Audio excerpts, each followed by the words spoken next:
안디옥 교회의 축복은 모든 교회가 누려야 될 축복입니다. 안디옥 교회는 현장에 하나님의 뜻과 계획을 아는 제자들이 모였고, 또 거기에 하나님이 기뻐하시고 인정하시는 사역자들이 그곳에서 사역을 했습니다.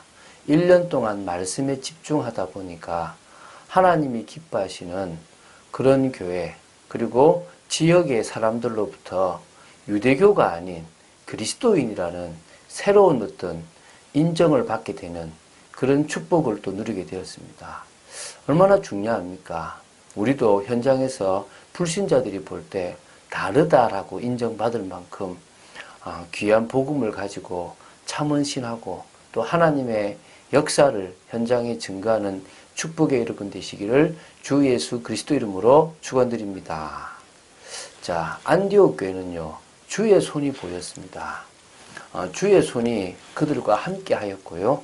또 그리고 큰 무리가 더해질 뿐만 아니라 하나님의 은혜가 보였습니다. 그리고 그리스도인이라는 그런 인정을 받게 되었습니다.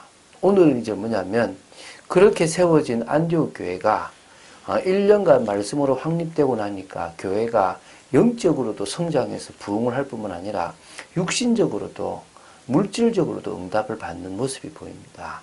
그래서 우리가 복음을 제대로 누리고 또 복음 속에 제대로 말씀 속에 확립된다면 물질적인 복을 받을 수밖에 없습니다. 목회자인 저는 자꾸 이익을 빼는 걸 하지만요, 성도인 여러분들은 물질적인 복까지 받아야 됩니다. 물질적인 복을 받으려고 신앙생활을 하는 건 아닙니다. 제대로 신앙생활을 하고 있다면 하나님이 여러분의 물질까지도 책임지게 되어 있다는 것입니다. 하나님 앞에 올바른 중심으로 또 여러분들이 정말 교회와 주의 종을 제대로 섬길 만큼의 그런 응답과 축복이 있게 되기를 바랍니다. 자, 오늘은 사도행전 11장 27절부터 30절 짧은 말씀이지만 그 속에 숨어있는 또 하나님의 뜻을 발견하는 시간 되시기 바랍니다. 그때의 선지자들이 예루살렘에서 안디옥에 이르니. 자, 그때라는 것은 안디옥 교회에 바나바와 사울이 바로 목회자가 되어서 이제 교사가 되어서 거기에 있는 제자들을 1년 동안 말씀으로 집중하여 안디옥 지역에 영향을 미쳤던 그때를 말합니다. 그리스도인이라는 소리를 들은 그때에 선지자들이 예루살렘 교회에서 안디옥으로 오게 된 겁니다. 안디옥 교회로 온 거죠. 선지자들이라는 단어가 나옵니다. 이게 이제 프로페타이라는 헬라어인데요. 이 초대교회에 처음으로 사용되고 있어요. 사실 이게 구약에는 선지자들이 많잖아요. 신약에도 선지자들이 있었다는 겁니다. 그래서 여기 보면 뒤에 사도행전 13장 1절에도 15장 32절에도 21장 10절에도 고린도전서 12장 28절이나 14장 29절, 에베소서 2장 20절에 여러 직분 중에 선지자가 들어가 있고요. 3장 5절, 또 계시록 10장 7절에도 이 선지자들이라는 이 프로페타이라는 단어가 들어가 있는 겁니다. 그래서 어떤 의미에서는요, 오순절 성령의 역사로 말미암아 각종 좋은 은사들이 되어졌는데 방언을 하는 것도 하나의 은사라면 예언을 하는 것도 하나의 은사라고 고린도전서에 이렇게 나옵니다. 그래서 그때 이 예언하는 자들이 있었다는 것입니다. 다시 말하면 하나님의 말씀을 대언했던 자들이죠. 그 예언이 일시적인 것일 수도 있고 영구적인 것일 수도 있고요. 또 교훈적인 내용일 수도 있고 예언적인 내용일 수도 있습니다. 그래서 이들에게 성령의 역사로 말미암아 방언과 또 다른 형태의 뭡니까? 예언이라고 보시면 됩니다. 그래서 교회가 덕을 세우고 또 교회의 성도들을 권면하고 위로하는 사역을 이 선지자들이 했다고 보시면 됩니다. 그 중에 이제 우리가 한 명을 아는데 그 사람의 이름이 이제 뒷절에 나오는 아가보라는 선지자입니다. 자, 우리 이제 28절을 제가 볼게요. 그 중에 아가보라 하는 한 사람이 일어나 성령으로 말하되 천하에 큰 흉년이 들리라 하더니 글라우디오 때에 그렇게 되니라. 자, 선지자들이 예언을 합니다. 선지자들이 시대를 말합니다. 우리가 무속인이 막 이야기하는 것하고 별반 다르지 않을 수도 있고요. 좀 다를 수도 있는데 그런 예언들이 무조건 틀렸다라고 이야기해도 안 됩니다. 또 그런 것만 무조건 따라가도 되지는 않습니다. 특히 그 시대에는 성경이 완전 기록되지 않았기 때문에 이런 예언들이 많았고요. 물론 성경이 기록된 지금도 성경과 상관없는 어떤 일어날 일들을 놓고 선지자들이 예언을 할 수도 있습니다. 그것을 너무 무시하지는 말고요. 귀를 기울여야 될 텐데요. 그때 아가보라는 사람이 이제 그의 사랑이라는 뜻의 이름인데요. 이 사람이 지금 사도행전 11장 28절 오늘 이 본문과 21장 10절 11절에도 예언을 합니다. 그래서 이제 이 안디옥에서 했던 예언은 천하에 큰 흉년이 들 거다라는 예언을 한 거고요. 사도행전 21장 10절 11절에는 가이사라의 그 빌립 바로 집사인 이게 빌립의 집에 바울이 머물고 있을 그때에 이 유대로부터 아가보라는 이 선지자가 또 내려와서요. 바울의 띠를 보고, 근데 그게 바울 건지 모르고요. 이 띠를 가진 사람, 이 띠의 주인이, 자기 그 수족을 묻거든요. 유대인에게 잡혀서 이방인들에게 넘겨줄 것이다. 라는 그런, 바로 이렇게 묶일 거래. 어떤 그런 핍박을 받게 될 것에 대한 예언을 하게 됩니다. 그 했던 사람이 누구라고요? 이 아가부라는 선지자입니다. 참 예언이 지금 이 누가를 통해서 2번이나 기록이 됐다고 보겠죠. 자, 그러면 이 예언이 뭐냐면 천하에 큰 흉년이 든다는 것입니다. 이게 아마 뭐 광범위한 지역에 뭐 아주 이렇게 혹심한 어떤 그런 기근이 있을 것을 표현했겠죠. 그럼 로마 제국 전체냐? 역사를 보면 그러지는 않은 것 같고요.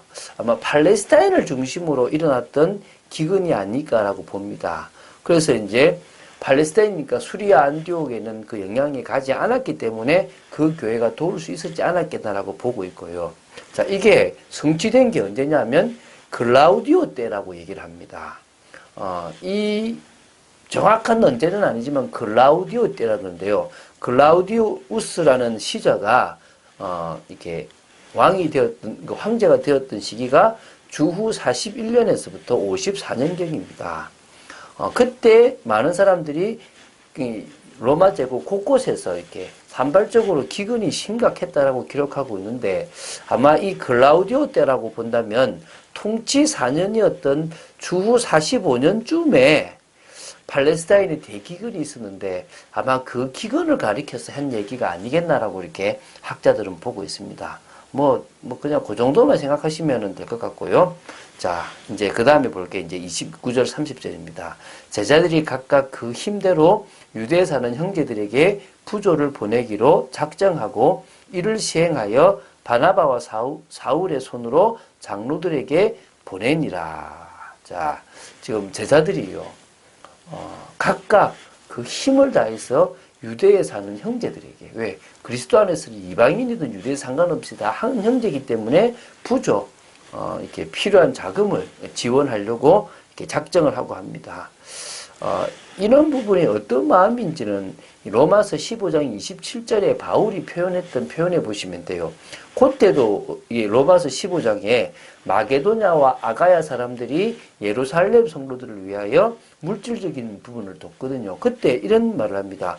저희가 기뻐서 하였거니와 또한 저희는 그들에게 빚진 자니 만일 이방인들이 그들의 신령한 것을 나눠 가졌으면 육신의 것으로 그들을 섬기는 것이 마땅하니라.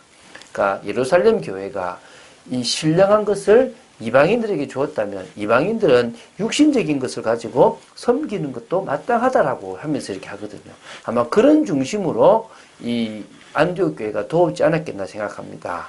그리고 이제 이 일에 이 돈을 가지고 가는 사람으로서 바나바와 사울을 세워서 그 예루살렘에 있는 장로들에게 보내게 됩니다. 이때 이제 바울은 두 번째로 예루살렘으로 가는 방문이라고 보면 되고 대략 이때가 AD 한 46년경으로 보시면 됩니다. 요 구절과요. 사도행전 12장 마지막 절 구절이 같이 이어집니다. 그래서 사도행전 13장으로 이어지는데 그 사이에 있었던 것이 12장의 내용인데 요 이 30절에 요 부분을 이제 하고 돌아오는 게 12장 마지막 절에 나오거든요. 그거는 이번 주에 다 토요일에 보게 될 것이니까 보면 좋겠고요. 한마디로 지금 교회가 영적으로 세워지고 충만해지면 육신적인 것도 응답을 받게 되어 있습니다. 그리고 은혜가 넘치면 사랑을 실천하게 되어 있습니다. 그런 축복이 있게 될 줄 믿습니다. 우리가 그 은혜가 넘치는 순간에 이제 뭡니까? 진짜 속임수에 속지 않게 됩니다. 우리의 이익을 내려놓을 수 있거든요. 우리는 뭡니까? 우리가 가지고 있는 이익을 자꾸 빼야 됩니다. 그 전에 뭐죠? 어떤 이익이 되고 좋은 일이 있더라도 하나님의 뜻에 맞는지 안 맞는지를 위해서 기도를 시작하면 하나님이 우리 마음에 답을 주시고 이익에 속는 우리의 모습을 보여주시거든요. 그걸 빼면 돼요. 그러면 그때부터 되고 또 혹시 속았다 해도요. 낙심하지 마시고 그 자리에서 회개하고 돌았으면 됩니다. 그러면 그때부터 하나님은 새 일, 원래 그걸 통해서 이루시고자 하는 그 일을 이루어 가신다는 것입니다. 그래서 오늘도 여러분은 물질에 속지 마시기 바라고 세상에 속지 마시기 바라고 뭡니까? 진짜 하나님이 원하시는 그리스도의 제자로서 현장 살릴 주역으로 서게 되기를 바랍니다. 하나님이 원하시는 일은 지금도 사도행전 1장 8절의 성취대로 가는 겁니다. 그것대로 가기 시작한다면 참 응답받게 될 줄로 믿습니다. 그런 축복을 누리는 여러분 되시기를 주 예수 그리스도 이름으로 축원드립니다. 주는 그리스도시요 살아계신 하나님의 아들이심을 고백합니다. 짧은 성경 구절이지만 아버지 하나님 정말 지금도 하나님의 예언과 또 방언이라는 성령의 은사가 있지 않습니까? 하나님 저희들에게 성령의 역사로 말미암아 저희들이 현장을 살릴 그런 성령의 은사들이 넘치도록 역사하여 주시옵시고 하나님이 하시는 일을 따라 인도받으며 그리스도의 사랑을 실천하며 하나님의 나라를 이루는 그런 저희들 되기를 원합니다. 어떤 문제가 있든지 기도로 시작하고 바뀌고 하나님의 인도를 받고 현장을 살리는 주역으로서는 저희들 되기를 간절히 소원합니다. 오늘도 하루의 삶을 주님께 맡깁니다. 주 예수 그리스도 이름으로 기도드립니다. 아멘.